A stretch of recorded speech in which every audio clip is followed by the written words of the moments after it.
Hello everyone, welcome to episode 4 of difficult difficult सवाल के सरल सरल जवाब। और आज का क्वेश्चन हमारा ये रहा स्क्रीन पे। भाई ये जो क्वेश्चन है ना, कौन से चैप्टर से है ये मैं बाद में बताऊंगा। इस ये टॉपिक कौन सा है ये कुछ ही लोगों ने पढ़ा होगा, मतलब जिसने मॉड्यूल पढ़ा हो ना डिटेल में, उसने डेफिनेटली ये देखा होगा, बाकी डाउट है। देखिए जरा क्वेश्चन में क्या लिखा है। CDE Private Limited, a manufacturing company, had made investment in the shares of some blue chip companies. Additionally, it had temporarily deposited some of its extra funds in the fixed deposit with a scheduled bank. ठीक है भाई, company ने जो है कुछ investment एक blue chip company में, company के शेयर्स में कर दिए, और जो एक्स्ट्रा कुछ फंड्स थे टेम्पररीली उन्होंने एक फिक्स डिपॉजिट में डाल दिए शेड्यूल्ड बैंक के। ठीक है। Dividend from the shares amounting to 1.8 lakhs net of TDS, जिसमें टीडीएस है 0.2 lakhs का, मतलब 20,000 रुपए का टीडीएस है। 1.8 lakhs का नेट ऑफ टीडीएस मतलब नेट रिसीव्ड डिविडेंड है। टोटल देखा जाए, जस्ट अ सेकेंड, हाँ तो टोटल देखा जाए तो 2 लाख रुपए का डिविडेंड हो गया। करेक्ट है ना? तो हमारा जो डिविडेंड है वो हम यहाँ लिख देते हैं कि भाई 2 लाख रुपए का हमारा डिविडेंड हो गया, जिसमें से 20,000 का टीडीएस कट के हमें नेट रिसीव हुआ है 1,80,000। ठीक है, चलो नेक्स्ट।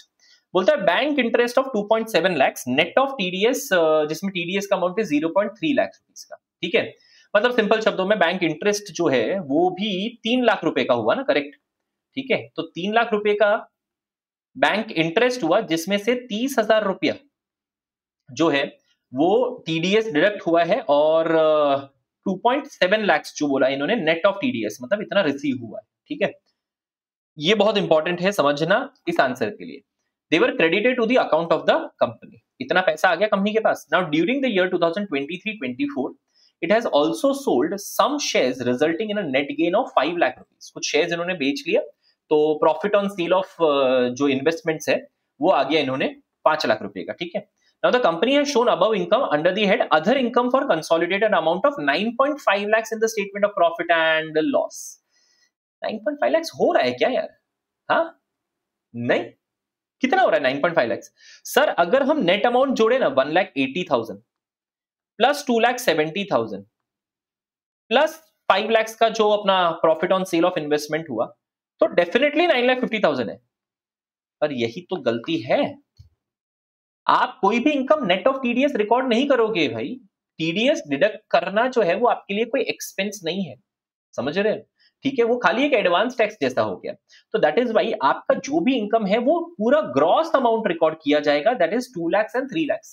कंपनी ने यही गलती कर ली, इन्होंने 1,80,000 और 2,70,000 नेट ऑफ टीडीएस जो है वो रिकॉर्ड कर दिया as an income, which is a misstatement, जो गलत हुआ। ठीक है, तो टेक्निकली देखा जाए तो 2 lakh plus 3 lakh plus 5 lakh total मिला के अदर इनकम में, ये बात सही है कि उसकी हेडिंग जो है वो अदर इनकम जाएगा, अदर इनकम में जाएगा करीबन करीबन 10 लाख रुपए। ठीक है, 2 लाख 3 लाख और 5 लाख।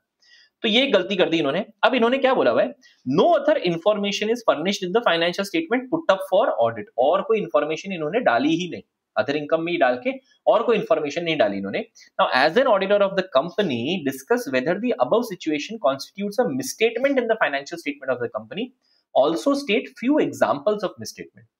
अब ये 5 मार्क का बढ़िया सा सवाल है, जो ये पूछ रहा है कि भाई क्या ये अबव सिचुएशन मिसस्टेटमेंट मानी जाती है। ऑफ कोर्स तुम यही बोलोगे कि हाँ सर मिसस्टेटमेंट है, अमाउंट में गड़बड़ है, पर बहुत सारी चीजें यहाँ पे तुम मिस आउट कर दोगे। क्या, मैं बताता हूँ, सुनो। सबसे पहले बिफोर प्रूविंग एनीथिंग कि सर ये मिसस्टेटमेंट है, बिफोर प्रूविंग दैट आपको पहले मिसस्टेटमेंट का डेफिनेशन लिखना है। अब सर मिसस्टेटमेंट का डेफिनेशन कहां है, हमने तो नहीं पढ़ा। एग्जैक्टली, दैट इज बिकॉज वो मॉड्यूल में एक बहुत ही छोटे से पॉइंट में देके रखा हुआ है। ठीक है, मॉड्यूल में चैप्टर नंबर 3, अक्सर जो लोग इग्नोर करते हैं, chapter number 3 risk assessment in internal control के पहले ही पेज में मिसस्टेटमेंट का डेफिनेशन देके रखा हुआ है। तो बहुत सारे स्टूडेंट्स में देखता हूं वो ये पढ़ते ही नहीं है, उनको पता ही नहीं मिसस्टेटमेंट क्या चीज होती है। सर वेरी सिंपल डेफिनेशन यार, एक बार पढ़ो तो भी समझ में आ जाएगा।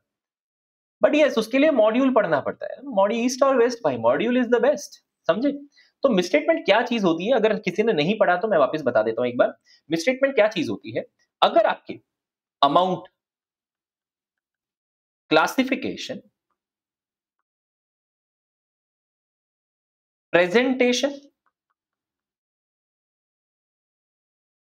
और डिस्क्लोजर, ये चार चीज होती है। कोई भी अकाउंटिंग करने में चार चीज होती है, अमाउंट, क्लासिफिकेशन, प्रेजेंटेशन और डिस्क्लोजर। इसका एक निमोनिक बनाता हूं मैं, एसीपी दया। तो बेसिकली वो एसीपी प्रद्युमन के बाद अभी आएंगे ना, एसीपी दया बनेंगे। तो एसीपी दया, अमाउंट, क्लासिफिकेशन, प्रेजेंटेशन और डिस्क्लोजर, एसीपी दया। है कि नहीं? है। चलिए, तो एसीपी दया को याद करते हुए भाई, अमाउंट, क्लासिफिकेशन, प्रेजेंटेशन, डिस्क्लोजर, ये अकाउंटिंग में चार चीज होती है। बोलते हैं अगर ये अमाउंट, क्लासिफिकेशन, प्रेजेंटेशन, डिस्क्लोजर जो कि तुम्हारे बुक्स ऑफ अकाउंट्स में किए गए हैं, अगर वो अमाउंट, क्लासिफिकेशन यानी एसीपी दया, क्लासिफिकेशन, प्रेजेंटेशन और disclosure which is required, sorry for the handwriting, अब ठीक है यार, कंटेंट पे ध्यान दो। अमाउंट, क्लासिफिकेशन, प्रेजेंटेशन और disclosure which is required as per the एएफआरएफ। भाई एएफआरएफ तो पता है ना सबको, एप्लीकेबल फाइनेंशियल रिपोर्टिंग फ्रेमवर्क। तो बोलता है कंपनी ने जो अपने बुक्स ऑफ अकाउंट्स में अमाउंट, क्लासिफिकेशन, प्रेजेंटेशन, डिस्क्लोजर बताई है, वो अगर एएफआरएफ के अमाउंट, क्लासिफिकेशन, प्रेजेंटेशन, डिस्क्लोजर से अलग हो, डिफरेंस हो ना अगर कोई भी, तो ऐसे डिफरेंसेस को हम कहते हैं मिसस्टेटमेंट। समझे? ये डेफिनेशन है, बहुत ही सिंपल डेफिनेशन है यार। बुक्स ऑफ अकाउंट्स में जो आपने जो लिखा वो एएफआरएफ में दिए गए जो भी अमाउंट, क्लासिफिकेशन, प्रेजेंटेशन, डिस्क्लोजर की रिक्वायरमेंट है उससे अलग हुआ, तो भाई इसको क्या कहेंगे? It will be considered as a misstatement, simple. तो वो मिसस्टेटमेंट है। क्या यहाँ पे डिफरेंसेस है? यहाँ पे मिसस्टेटमेंट है, बिल्कुल। एक तो अमाउंट में मिसस्टेटमेंट है, जैसा आपने डिस्कस किया, भाई आपका 10 लाख रुपए का अदर इनकम होना चाहिए था। कितना?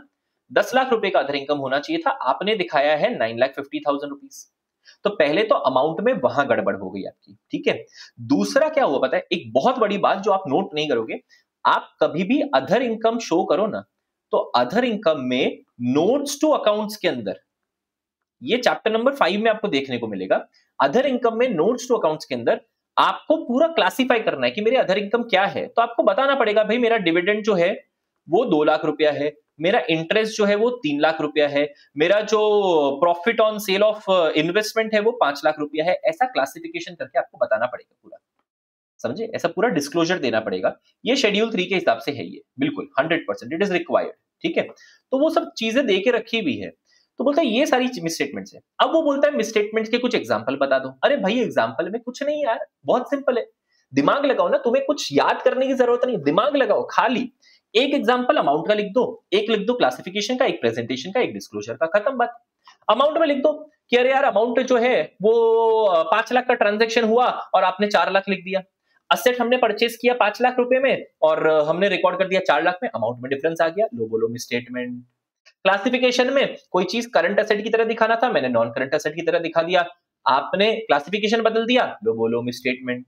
प्रेजेंटेशन के अंदर लेट्स से फॉर एग्जांपल कोई गवर्नमेंट पेनल्टी है, मेरे को अलग से शो करना चाहिए था, मैंने उसको मिसलेनियस एक्सपेंडिचर के अंदर डाल दिया, लो बोलो मिसस्टेटमेंट। डिस्क्लोजर में मेरे को रिलेटेड पार्टी ट्रांजैक्शन के बारे में डिस्क्लोज करना था, name and nature of transaction disclose करना था, मैंने नहीं दिया, लो बोलो मिसस्टेटमेंट। तो बोलो ये सारी चीजें क्या है? मिसस्टेटमेंट है। मतलब तुम्हें बेसिकली इतना एग्जांपल के ऊपर इतना वो करने की जरूरत नहीं है। अमाउंट क्लासिफिकेशन, ये डेफिनेशन याद करो भाई, डेफिनेशन याद करो। अमाउंट, क्लासिफिकेशन, प्रेजेंटेशन, डिस्क्लोजर के कोई 4 एग्जांपल लिख दो, आंसर खत्म, सिंपल एकदम, ठीक है। चलिए आंसर एक बार पढ़ लेते एक बार। आंसर थोड़ा फॉन्ट उसका छोटा है, आई नो, क्योंकि बहुत बड़ा आंसर है यार ये, दो इतना तो स्लाइड्स में तो आंसर आया मेरे, तो थोड़ा मैं जूम करते पढ़ा देता हूं, ठीक है। देखो, misstatement refers to difference between amount, classification, presentation, disclosure. क्या कैसे याद रखेंगे? एसीपी दया दरवाजा तोड़। तो amount, classification, presentation, disclosure of a reported financial statement item, मतलब हमारे बुक्स ऑफ अकाउंट्स के अंदर जो आइटम है वो, and the amount, classification, presentation and disclosure that is required for the item to be in accordance with the applicable financial reporting framework. Simple भाषा में मैंने समझा दिया कि अगर आपके एसीपी दया जो आपके फाइनेंशियल स्टेटमेंट में रिकॉर्डेड है, रिकॉर्डेड फाइनेंशियल स्टेटमेंट आइटम, और एसीपी दया यानी amount, classification, presentation, disclosure which is required as per AFRF, उसमें अगर डिफरेंस हुआ, डिफरेंस मेन वर्ड डिफरेंस है, डिफरेंस को मत भूलना, डिफरेंस हुआ तो उसको हम क्या कहेंगे? मिसस्टेटमेंट कहेंगे, सिंपल, ठीक है। Now in the given situation there is a difference in the amount to be recorded as well as in the disclosure of the financial statement।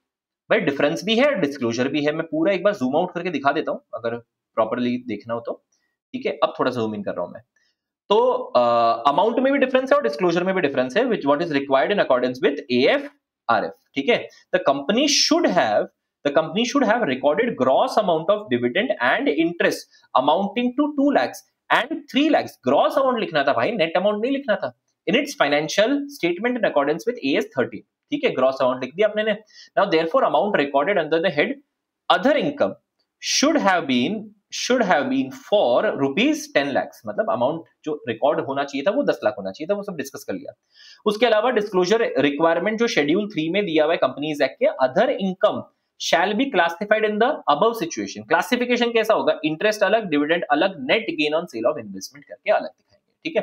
Answer continue हो रहा है, कुछ एग्जांपल्स दिए हुए मिसस्टेटमेंट के, एग्जांपल अपने हिसाब से भी लिख सकते हो, ठीक है। आप ये भी एक बार रीड करना हो तो रीड कर लो। एग्जांपल क्या दिख रखे हैं, जैसे फॉर एग्जांपल कैपिटल एक्सपेंडिचर को रेवेन्यू एक्सपेंडिचर में डाल दिया, यार वाइस वर्सा, ठीक है। Difference in disclosure of a financial statement item vis यानी in relation to its requirement in as per AFRF, मतलब डिस्क्लोजर जैसा AFRF चाहता था वैसा हमने डिस्क्लोजर नहीं दिया, तो वो भी मिसस्टेटमेंट हो गया, ठीक है।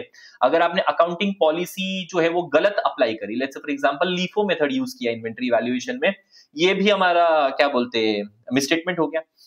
Difference in accounting estimate of a financial statement item with its appropriateness in the applicable financial reporting framework. AFRF बोलता है कि भैया इसका एस्टिमेट इस तरह से होना चाहिए था, आपने वैसा नहीं, कोई अलग ही तरीके से एस्टिमेट बना दिया। जैसे फॉर एग्जांपल AFRF बोलता है शेड्यूल 2 में जो यूजफुल लाइफ दिया है उसके हिसाब से होना चाहिए था, अलग कर रहे हो तो जस्टिफाइबल रीजन हो, बिना जस्टिफाइबल रीजन के आपने बोला मेरा इलेक्ट्रॉनिक आइटम का यूजफुल है 20 साल, अरे ऐसे कैसे हो जाता है भाई, बिना अप्रोप्रिएट अजम्पशन ही नहीं है ये तो वो चीज रहती है।